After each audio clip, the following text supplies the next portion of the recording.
Until thought is linked with purpose, there is no intelligent action accomplishment. With the majority, the bark is allowed to drift upon ocean of life. Aimlessness is a vice, and such drifting must not continue for him who would steer clear of catastrophe and destruction. They who have no central purpose in their life fall an easy prey to petty worries, fears, troubles, and self-pitying, all of which lead, just as surely as deliberately planned sins, though by a different route, to failure, unhappiness, and loss. For weakness cannot persist in a power-evolving universe.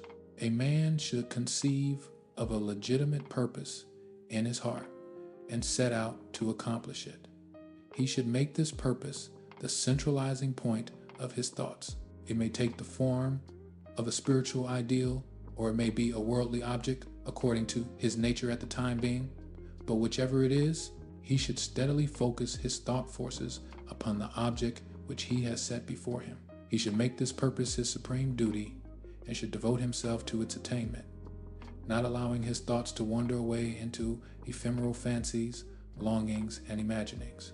This is the royal road to self-control and true concentration of thought. Even if he fails again and again to accomplish his purpose, as he necessarily must until weakness is overcome, character defines success, a new dawn of triumph. Those who are not prepared for the apprehension of a great purpose should fix their thoughts upon the faultless performance of their duty, no matter how insignificant their task may appear. Only in this way can the thoughts be gathered and focused, and resolution and energy be developed, which being done, there is nothing which may not be accomplished.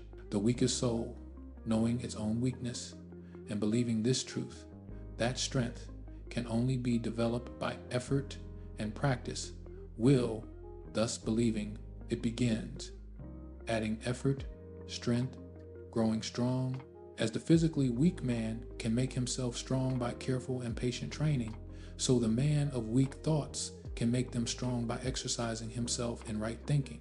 To put away aimlessness and weakness and to begin to think with purpose is to enter the ranks of those strong ones who only recognize failure as one of the pathways to attainment, who make all conditions serve them, and who think strongly, attempt fearlessly, and accomplish masterfully. Having conceived of his purpose, a man should mentally mark out a straight pathway to its achievement, looking neither to the right nor the left.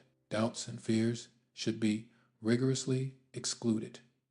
They are disintegrating elements which break up the straight line of effort, rendering it crooked, ineffectual, useless. Thoughts of doubt and fear never accomplish anything, and never can.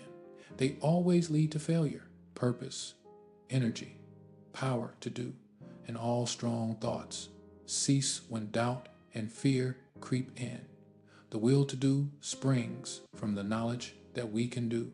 Doubt and fear are the great enemies of knowledge, and he who encourages them, who does not slay them, thwarts himself at every step. He who has conquered doubt and fear has conquered failure.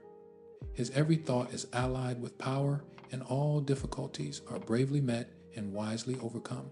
His purposes are seasonably planted, and they bloom and bring forth fruit which does not fall prematurely to the ground. Fear and purpose unite.